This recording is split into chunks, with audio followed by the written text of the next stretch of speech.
fair line. Sirinelg had to be ridden out hard because he was a bit sluggish to begin, but one of the first out was Sir Knight. He bounded in front from Lord Dresden, She So Special. Pearl Prince cutting across now, looking for the lead, and will find it. Touch of Force going up on its outside to about third now. Hurricane Storm running about sixth. They were followed by Deja Slew and Noble Benbara on the inside. A break to Emery just a little bit wide around Sirinelg and Mediate. And then Air de Gloire on the inside of Sun Classic. Legs Ahoy and Top Guy last of all. 1200 to go. Pearl Prince in front, led 3/4 of a length. Touch of Force to second. A half to Sir Knight on the inside third. One to Lord Dresden fourth. Then She So Special inside Hurricane Storm about a length away. To Deja Slew on the outside of Noble Benbara, followed by Emery midfield. Then Air de Gloire inside Mediate. A half length to Sirinelg, about a length away Sun Classic, then Legs Ahoy. And Top Guy last, but only about 8 lengths off the lead. 800 metres left to travel. And going up quickly, Hurricane Storm to make a line of 3 and put the pressure on Touch of Force. And Pearl Prince the inside.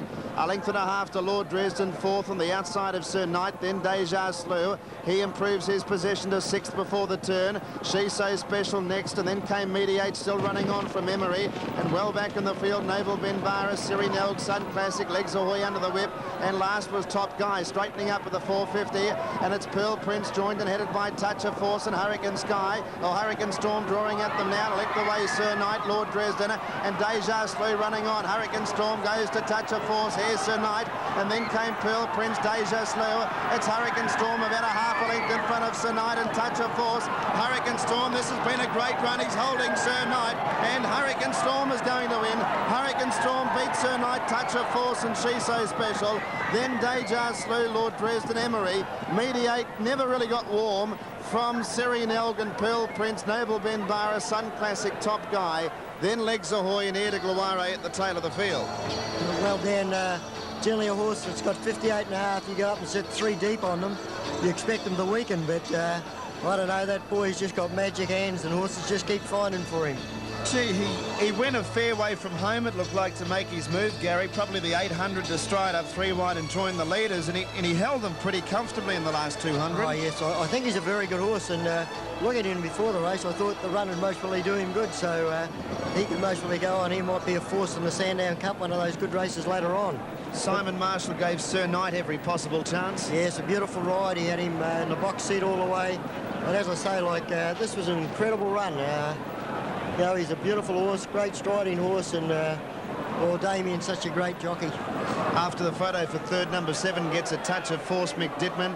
Fourth in was She So Special, which came again in the last 100. And Deja Slew loomed up to be a chance and did not finish the race off. The time 1:49.3.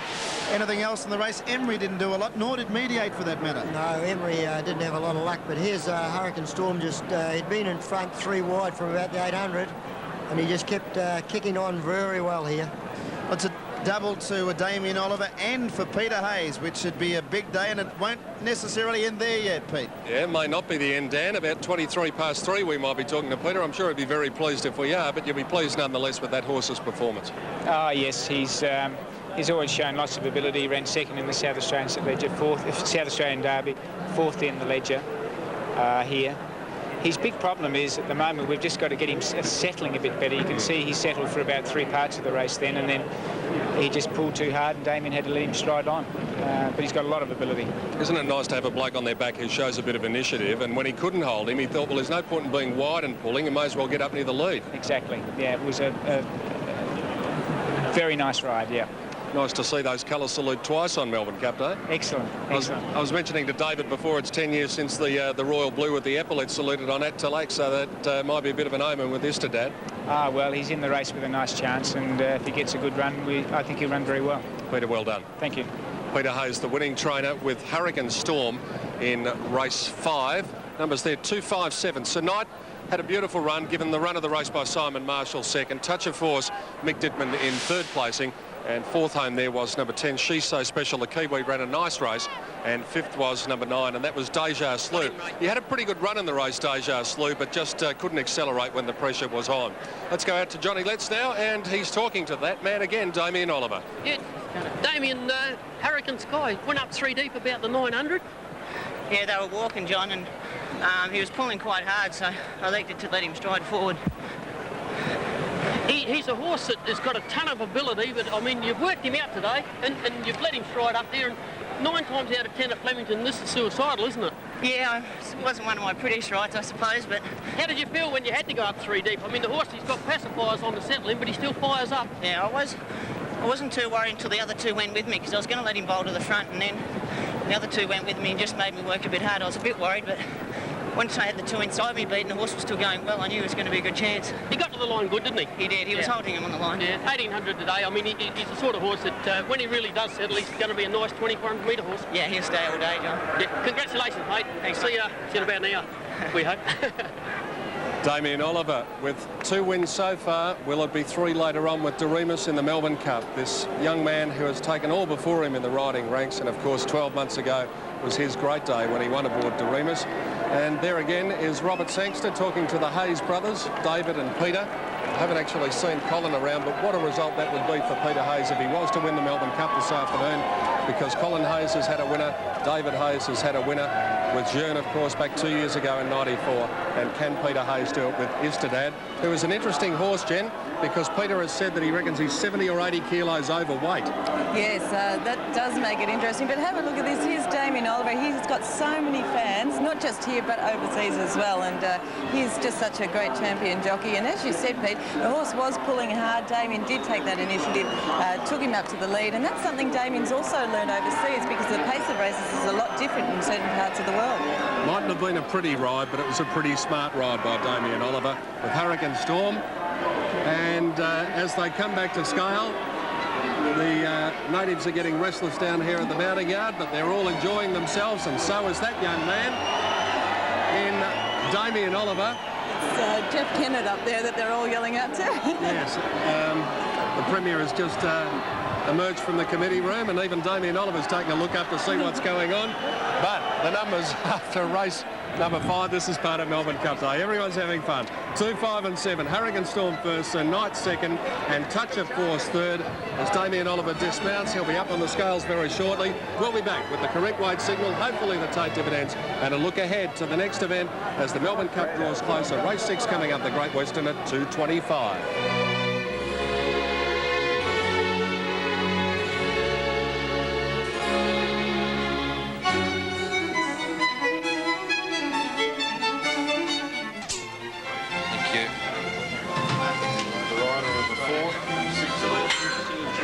Now, there's just a little bit of a hold-up here with correct weight. A couple of these jockeys have asked to have a look at the videotape after the Schweppes 1800. So that's the direction from Des Gleeson that the horses may go. And these riders will have a look at the Stewards Patrol film now to determine whether or not they make an objection. Jennifer, to me, this is one of the most sensible things that they've done in racing for a long time. And now they've declared correct weight. And this only emphasises the point, because they could have protested as they had to in the old days, stand on the scales and then protest, get in the steward's room and find out the interference wasn't the fault of the horse they've protested against. Well, it's a great idea, really, Pete, because it gives jockeys a chance to see whether the interference was worth protesting against. And also, when you're in a tight finish like this, sometimes you haven't got time to look across and see which colours and which horse you have actually interfered with, or vice versa. So it is very good that they let them do that. Okay, Hurricane Storm getting the money there, and correct weight, as we said. And here's the head, or the up above shot. And you can see Hurricane Storm, that's it, in the green colours, about to go to the lead. The horse in the red and blue colours is Sir Knight. Now, he's just getting off the rail. It was actually 5th and 6th, which was number 9. Yeah, there you can see it. And that was Deja Slew. It involved Deja Slew, number 9. And also Fabian Alessi's man, I think it was, Lord Dresden. They were running into each other there. Isn't that a great shot? Doesn't it illustrate it, though? I'm sure, as Roy mentioned before, the stewards would love to have access to that. I'm sure they would. I know that Des Gleeson was very interested in this shot, and you can see why, because you can see the interference on film. All right, correct weights there, so we can bring you the dividends after the Schweppes 1800. Here's Dan. Peter Hurricane Storm, $5.10 and $1.80. Sir Knight, $3 even, and Third Touch of Force, $4 even. The Quinella, $26.10. Trifecta, $433.30, and the running double, $30.70. Numbers 257, fourth in number 10, which was She So Special. Fifth, number 9, Deja Slew. A length by a long neck, the margins, and the time 149.3. And the numbers 2, 5 and 7 there. There's the winner, Hurricane Storm. Now time for the presentation to the winning connections. Once again, here's our Master of Ceremonies, Rob Gaylor. Thank you very much, ladies and gentlemen. The Schweppes 1800 presentation time, representing the VRC, committee man Mr. R.M. Charlton, to make the official presentations to the winning owners, Chairman and Managing Director of Cadbury Schweppes Australia, Mr. Kevin Hayes. Thank you, Rob. Thank you, Rick. Chairman, ladies and gentlemen, I'm delighted to say that Schweppes has been a part of the Melbourne Cup Carnival for so long that we've been unable to establish just when we commenced our sponsorship of this wonderful day's racing. Certainly it's 20 years or so. However, we do know that the Schweppes event, whilst changing in distance over that period, has always attracted a field of great depth, resulting in wide betting and excellent value for those of us who are prepared to back our judgment. Now, of course, that depth of talent means that the Schweppes 1800 is always a very difficult race to win, and this year was no exception, making the performance of the winner, Hurricane Storm, all the more meritorious. So, on behalf of Schweppes, I'm very happy to congratulate the winning connections, Swetland Stud, manager Ari Sangster, and Mrs. Magnia, trainer Peter Hayes, who of course turned the gelding out in wonderful order, and the jockey at the moment, Damien Oliver, for a beautifully judged ride. And with those congratulations, ladies and gentlemen, goes the Schweppes 1800 trophy to be accepted by Mr. Adam Sangster. Mr. Sangster. Congratulations. Yes, indeed. What a difference a great rider can make. Damien Oliver with a very, very intelligent sit there during that race. And isn't that a beautiful looking trophy? As the presentations proceed for Hurricane Storm, Peter Donegan, we're doing pretty well up here in the studio today after a shocker on Derby Day, but we're going to need your help here in the Great Western, and we don't have a dartboard. Well, I think you're probably better off following Jennifer's advice, actually, Tim, because she took the last winner again. You're going very nicely. I'm having a nice day so far, Pete. Are you punting, though? I am, yes. I've backed up my judgment, Okay. so I'm pretty happy. Well, what about this, the Great Western? The scratching is 7 Born Western, so Born Western out of the Great Western, and the other scratchings are 17 and 18, so we've got a field of 16 here, Jen. Pete, I like number 3 here, White Queen. She's very fit going into this race. I think significantly she's dropping back from 1,600 metres to 1,400 metres, and I think she's going to be thereabouts. She normally is, and a good chance from number 10, Melanie May. Extremely impressive last start, and I do think she's got an excellent chance once again. And for third, I'll put in number 2, Flaming Heart. This is a horse that does perform on good dry tracks, and she's got that here today. Guess what? We agree on something. Oh, we do? Yeah, White Queen. I thought her run at Caulfield was outstanding, and then I thought she was left in front at Moonee Valley where she really didn't want to be, and I thought she boxed on her right there. So White Queen number 3 for me, and I thought Flaming Heart and Will Fly definitely had good chances. So the top 3 will be in it for a long way, Dan, I think, here in race number 6, the Great Western.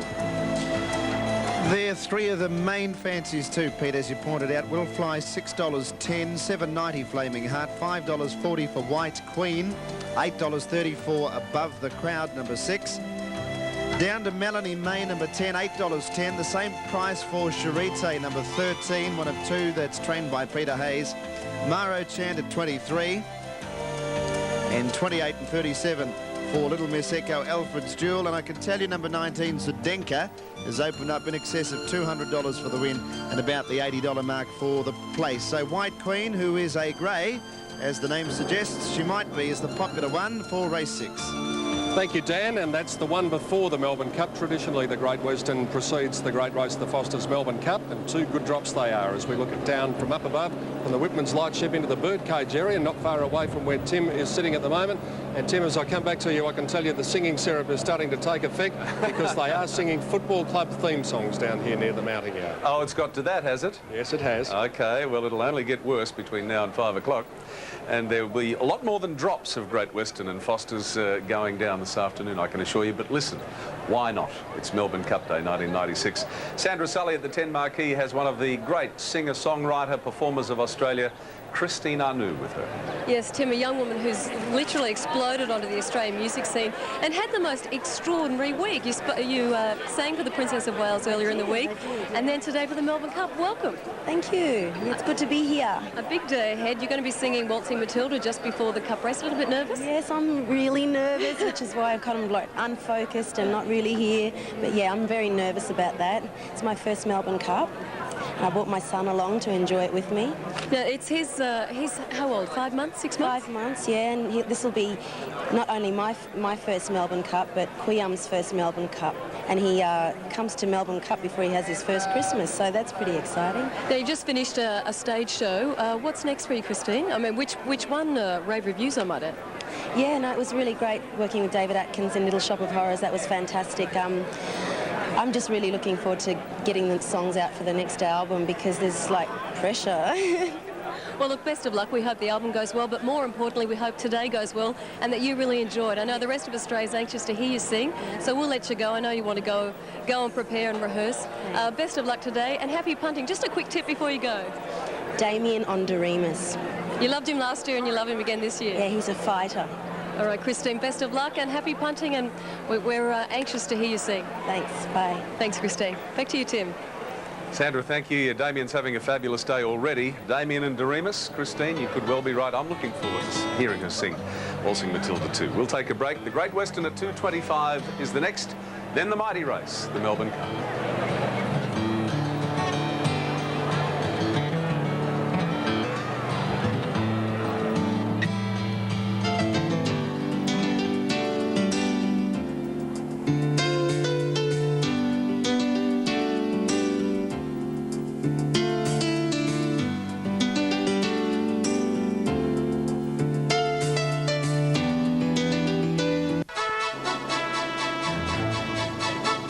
Flemington in a bygone era. I don't know that all that much has changed. I'm sure they had just as fabulous a time then as people are having now. And that looks like it might have been a windy day too, back when that was. And it is today a bit. And there's another shot from this lightship of ours. Well, we wish it was ours, the Whitman's lightship. And that's a beautiful shot it's giving us. And there is the enormous crowd right down Flemington, from the members on through to the mounting yard and the track as a whole. Look at that. What a beautiful picture. Well, you know, Tommy Smith trained his first winner at Rose Hill way back in 1942 with 2 Melbourne Cups to his name, 33 successive wins of the Sydney Trainers Premiership, and great horses like Tulloch, Gunsynd, Kingston Town. TJ Smith is a name that just can't be ignored, and today he's given the training away in favour of daughter Gay Waterhouse. But as part owner of Nothing Like a Dane, success in this year's Melbourne Cup still only adds, or could add, to a legendary career. For 5 decades, he reigned as the king of Australian racing. 33 times in a row, he won the New South Wales Training Premiership, and when the sequence was finally broken, everyone thought it was the end of an era. Tulloch, Kingston Town, Gunsynd. TJ Smith trained these 3 great post-war champions and thousands of other winners in a career which changed the way trainers were perceived by the public. Now the king has abdicated in favour of his daughter, and Gay Waterhouse has set about carving her own legend with even greater speed than her father. At 78, TJ has made some amazing revelations about his family fights over Gay's career as an actress. I was always wishing that she would give it up.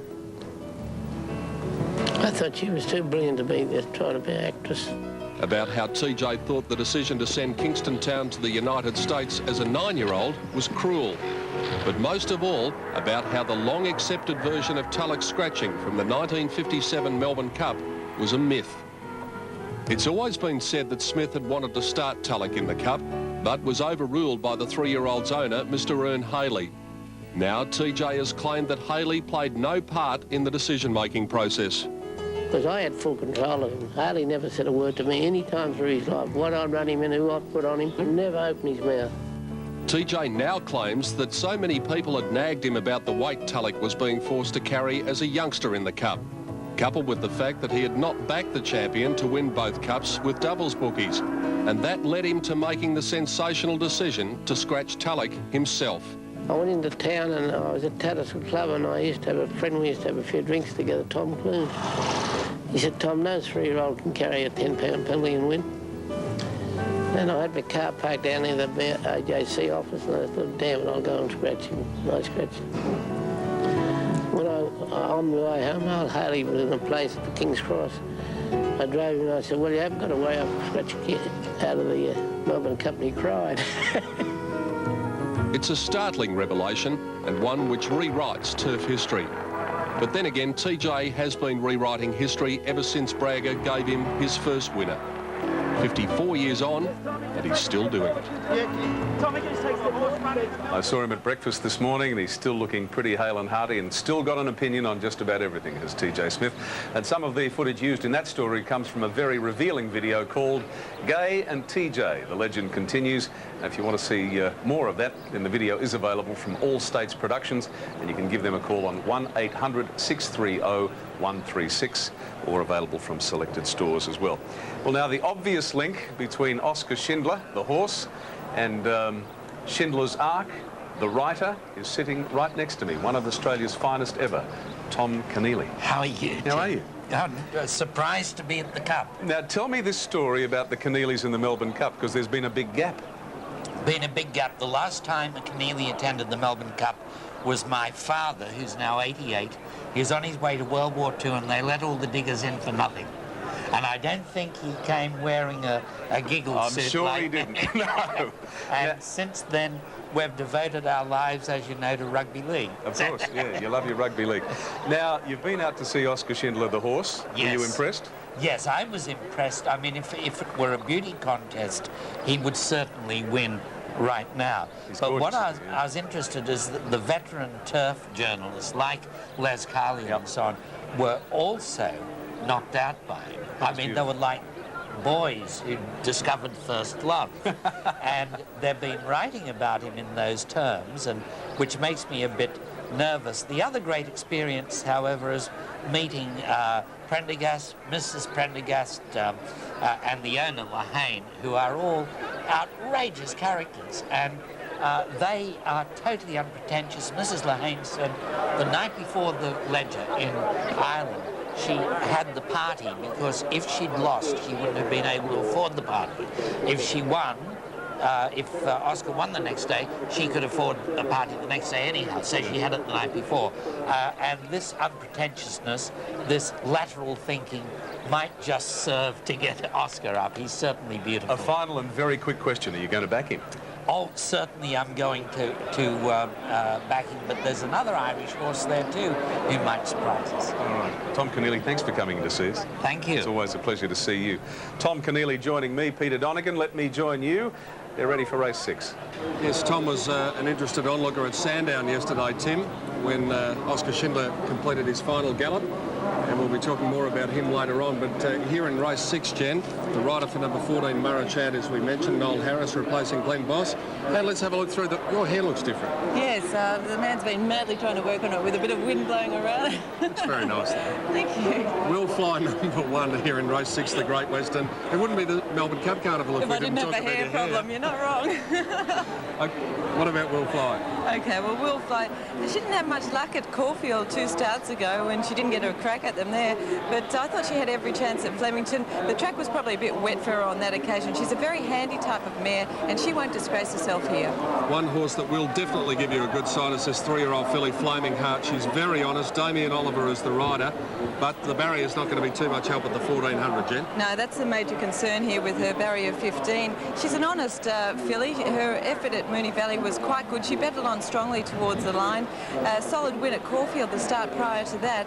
If she can overcome that barrier, well, she's got the man of the moment, Damien Oliver, on board. She's a chance. Don't think White Queen was happy leading at Moonee Valley. It was left in front after the pace slackened early, number 3. Darren Beedman is the rider here, and those are the colours he'll be carrying in round about an hour's time in the Foster's Melbourne Cup. He doesn't have to get changed there. Nice effort at Caulfield 2 starts ago for White Queen, and as you said, not a bad effort when she led at Moonee Valley, Pete. She's never far away. She'll give you a good run for your money. We can forgive Dutchie's Pride for one bad run, can't we? Mick Dittman, the rider here for John Maher.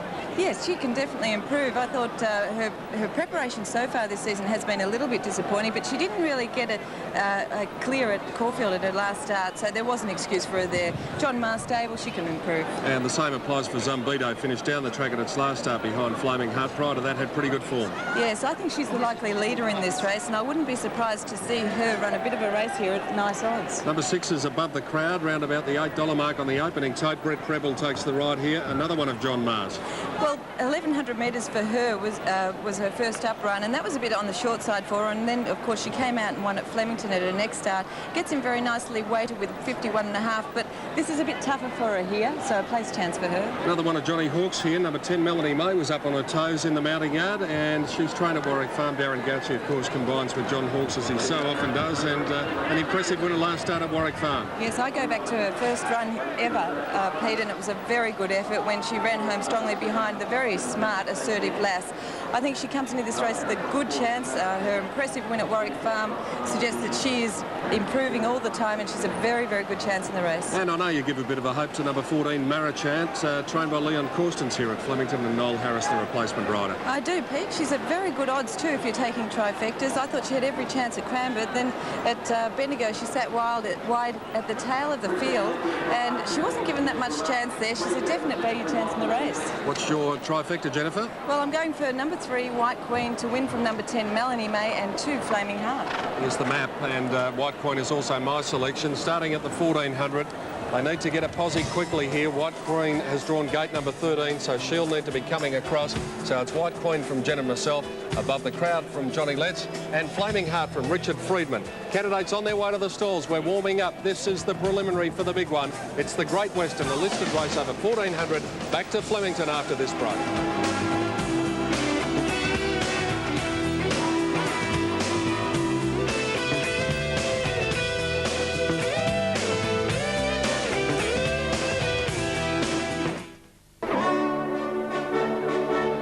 Australia, around New Zealand and in various parts of the world. You're watching our great race, Foster's Melbourne Cup Day, live from Flemington Racecourse here in beautiful Melbourne on a perfect afternoon. And the Crusher's out to have a look at the race. White Queen goes to the stalls. Tim Gossage is down in the betting ring. Is she one of the popular ones, Tim? Yes, certainly is. There's been some money for White Queen, Peter. There's also been money for Cherit for the Hayes stable again. And one at big odds is Zumbido. It's also been backed in about 4 points. For me, Pete, I think I have to back Above the Crowd. I think that'd probably be the aim and tip for you, certainly, Tim. Well done. Let's check out the tote call now with Dan Malicki. In a moment, we'll be chatting with Roy Higgins. Will Fly $6.30, Flaming Heart $7.30, White Queen $4.70, and the tote favourite down to Above the Crowd at $8.10. Number 10, Melanie May at $9.20, and 13, Cherit Tay at $7.10.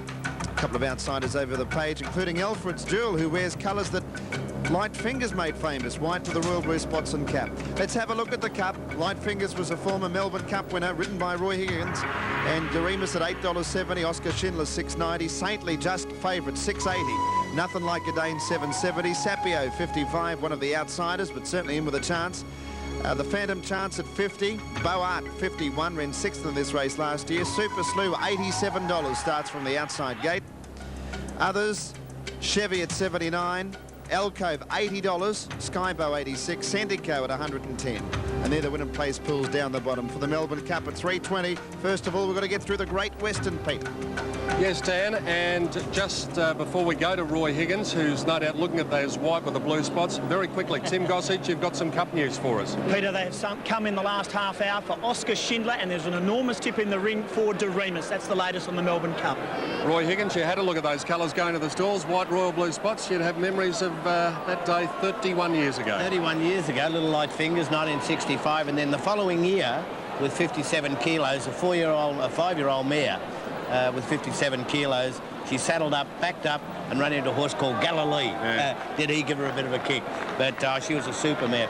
My fondest memories in racing, 1965, in those colours. Okay. This day. Okay, this race here over 1400 for fillies. I did like to look at White Queen. She's probably got a bit of competition here from the lighter weighted horse. I left her on top the 3. From number 13, Cherit, excellent run at Geelong. This is a filly on the up to 13.